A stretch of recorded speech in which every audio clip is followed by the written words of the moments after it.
Welcome two movie spoiler.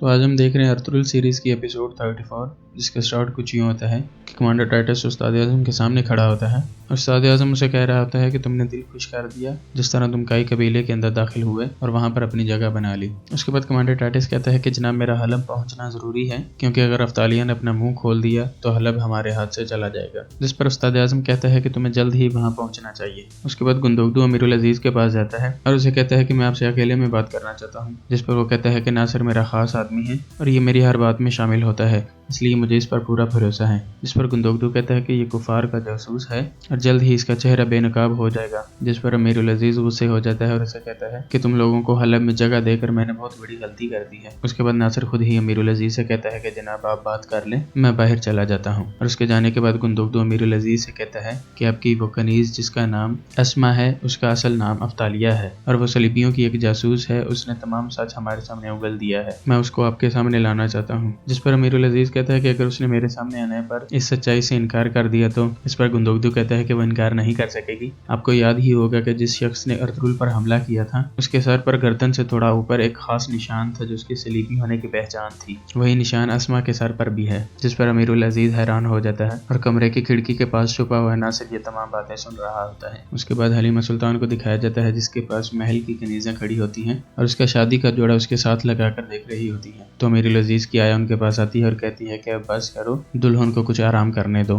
जिस पर वो वहाँ से चली जाती है तो आया हलीमा सुल्तान से कहती है कि अल अजीज बहुत अच्छा इंसान है, तुम्हें जल्द ही उसे मोहब्बत हो जाएगी, वो बहुत नरम दिल और शफीक है। उसके बाद नासिर को दिखाया जाता है जो अमीरुल अजीज के पास खड़ा होता है और उसे बताता है कि सल्जूक रियासत का गवर्नर कारतोइगर आया है जो आपसे मिलना चाहता है। जिस पर अमीरुल अजीज उसकी राय लेता है और उसे पूछता है कि वो क्यों आया होगा। तो नासिर कहता है कि जनाब वो यकीनन आपको हलीमा सुल्तान के साथ शादी करने से रोकने के लिए आया होगा और मेरा मशवरा तो ये है कि आप शादी की तकरीब से पहले निकाह कर लें। सादगी से निकाह हो जाए तो तकरीब बाद में भी हो सकती है। उसके बाद कारतोइगर अमीरुल अजीज के पास आता है और उससे मिलता है और उसे कहता है कि सुल्जूक के सुल्तान अलाउद्दीन कैकुबात ने कहा है कि आपकी और हलीमा सुल्तान की शादी किसी भी सूरत नहीं हो सकती और अगर ऐसा हुआ तो ये सल्जूक रियासत के लिए ऐलान जंग होगा। उसके बाद तुर्गुत को दिखाया जाता है जिसने सलीबी सिपाहियों का लिबास पहना होता है, लेकिन वो अपने हवाश में नहीं होता। कुछ सलीबी सिपाही और उस्ताद आज़म उसके साथ चल रहे होते हैं। उस्ताद आज़म उसे कुछ सलीबियों के पास लेकर आता है और कहता है कि ये तुम्हारे जंगजू भाई हैं, तुम जिसकी चाहो तलवार ले सकते हो। उसके बाद उस्ताद आज़म उसे अपने कमरे में लेकर जाता है। वहीं पर इज़ादोरा भी आ जाती है तो उस्ताद आज़म उसे कहता है कि इसे अपने साथ ले जाओ और इसे वो तमाम चीज़ें सिखाओ जो इसके लिए ज़रूरी हैं, जैसे किस तरह हम बोलते हैं, किस तरह लिखते हैं, किस तरह पढ़ते हैं, ये सब चीज़ें तुम इसे सिखाओ। उसके बाद इज़ादोरा उसे बाहर सैन में ले जाती है जहाँ कमांडर टाइटस जाने के लिए तैयार होता है और सिपाहियों की तलवारबाजी की मश्क देख रहा होता है। तो तुर्गुत उसे देखते ही उस पर हमला कर देता है, जिस पर कमांडर टाइटस उसे नीचे गिरा देता है और उससे पूछता है कि तुमने मुझ पर हमला क्यों किया। जिस पर तुर्गुत कहता है कि मुझे नहीं पता। उसके बाद कमांडर टाइटस तुर्गुत को अपना खंजर देता है और कहता है कि या तो मुझे मार दो और या फिर मुझे अपना भाई मान लो। जिस पर तुर्गुत उसे खंजर वापस कर देता है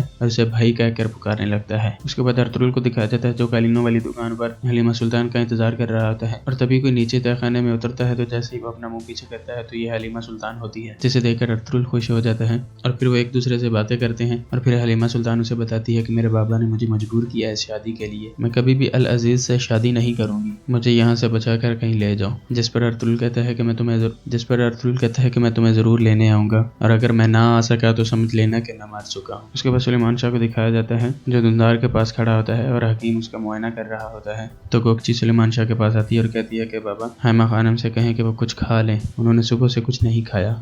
जिस पर सुलेमान शाह कहता है कि मैं उसे कहता हूँ बेटी, लेकिन मैं उसके दिल का हाल भी जानता हूँ। इधर दरगाह पर खाना ले जाने वाला शख्स नासिर को बताता है कि आज लगता है दरगाह पर कुछ ज्यादा लोग हैं क्योंकि पहले से ज्यादा रोटियां मंगवाई हैं इन्होंने। जिस पर नासिर उसे 2 सोने के सिक्के देता है और उसके बाद अपने सिपाहियों को लेकर दरगाह के दरवाजे पर पहुंच जाता है क्योंकि उसे पता लग चुका था कि अरतुगरुल अफ्तालिया को लेकर यहीं ठहरा हुआ है। अभी वो वहीं पर होते हैं तो कमांडर टाइटस भी उनके पास आ जाता है और इसी के साथ इस एपिसोड का इख्तिताम होता है। अल्लाह हाफिज।